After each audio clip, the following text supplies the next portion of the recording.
So what's up, guys? So this is the final video about this point group. Sorry, the point group in 2 dimension. And so it will be very quick. I just want to mention some detail, and also it's why this is also related to group extension. Okay, so remember the proof goes as follows, right? So we have the Euclidean map. The Euclidean group in 2 dimension maps to the orthogonal group by just AB mapping to A. And for this map, we know the kernel is basically the R square, which is all translation. Now, suppose I have a finite discrete subgroup gamma. Then I can use I know I can restrict it. I can do a restriction, so I can restrict. I can do a restriction map from gamma to the O2. So this is restriction. And obviously that the kernel is very simple. The kernel will be gamma intersection with the R square. Okay, so which I denoted this by T, where it's just all the translation. All the translation contained by gamma. And I claim that T has only 3 cases, either 0, or ZA, or ZA plus ZB. And for these two are somehow like trivial or not so interesting. And for this one, people are interested because this is related to lattice. Okay, so the claim is that when T is ZA plus ZB, then we only have. So if you take elements, let's say you take rotation theta belongs to gamma, and then notice that T, right? T is a kernel, so T is a normal subgroup. So the claim is that now the gamma quotient T will isomorphic to image of this map, so it will be a subgroup of O2. And you pick R theta here, so your R theta apply on T, apply on R theta inverse, will just be something. Should be a set T. But this will require that this R theta using if you write as a lattice basis, right, it looks at integer matrix. So this is a general linear group with 2 by 2 with integer coefficient. But R theta itself is in orthogonal groups. So you're asking what's the non-trivial intersection between the general linear group and orthogonal groups. And from here that you get so-called crystallographic restriction theorem, which you can prove that theta is only 2 pi divided by n, where n is 1, 2, 3, 4, 6. So this is somehow the proof. And actually there is some topological proof, which basically one can show gamma divided by T is finite. It's somewhat like non-trivial to see this, because I mean, even though I start from here, I know that gamma divided by T is some subgroup of O2, and I know there's only 5 kind of rotations. Does not mean that gamma is finite, right? But gamma may contain some weird reflection or whatever weird reflection or weird operation, which is not I mean, or some translation times some rotation or whatever, right? So gamma may not be finite.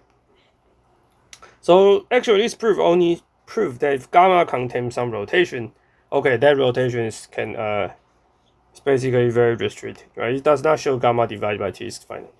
But indeed, this is true. And I think this cannot be easily proved by if you need to know some if you want to prove rigorously, you need to know some topology. But the idea goes as follows: if so actually how should I say this? So actually, since this T is somehow like a lattice, right, 2-dimensional lattice, so I can basically view like R squared divided by T. I can see that I can just define a 2-dimensional plane divided by the 2-dimensional lattice, and this will make the space like a torus. And this gamma, which is discrete quotient T, apply on this space, Well, somehow like if you draw a small area D, and you use the element in it, you will somehow like change D. You will maybe do some rotation of D, or do some like reflection of D, and keep going. But the problem is that the problem is that there are only finite of them. If there are infinite of them, then somehow like you can make these two region basically two deformation of D looks quite arbitrarily close. But if you make it arbitrarily close, then somehow you violate gamma is discrete. So this is the condition that that people can prove rigorously. Okay, so simply speaking, gamma divided by T, quotient T is finite. Basically, you need to use some topology. This is non-trivial. Okay, so the whole story actually goes like follows. Now I study gamma, but I know that gamma divided by T is something, a quotient T is what I'm interested in here, and I have T and I have D here. Alright, so classifier of gamma basically comes from the, if I know T, right? I already know T. I already know T here. Suppose rank T is 2, so I have rank 2. Basically, lattice, two-dimensional lattice, ZA plus ZB, where A, B are independent, and I know this. Okay, so suppose this only contains, this only contains some trend. If it's finite group of O2, let's say, so this is a proof. It is, you come here. If this is a finite subgroup of O2, then as we proved that there's only 10 kind of finite subgroup, right? C1, C2. Actually, there are only Cn and Dn to be finite. Cn and Dn are the only finite subgroup of O2.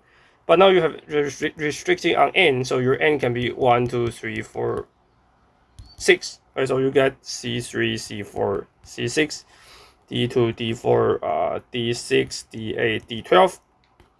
So these 5 are the only one. Okay, so now you know this lattice. I don't know now it's lattice, and you know what's its quotients.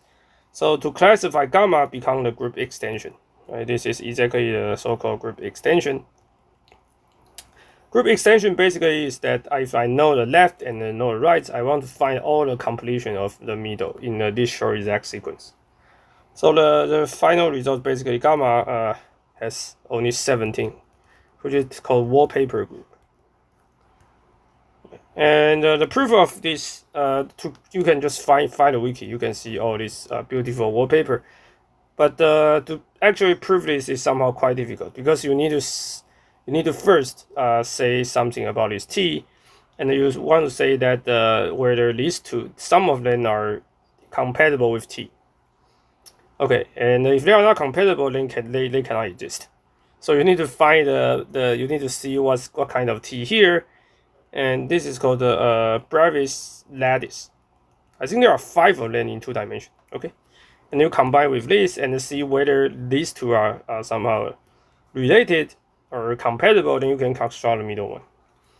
Okay, and from here, then you can construct all 17 finite discrete subgroup of this Euclidean group. So you can see that in 2 dimensions already very complex, very complicated. Okay, so in the next video that we will start to talking about so-called group action, because in order to study the 3-dimensional one, which is so complicated, and we need a tool of group extension. Okay, see you in the next videos.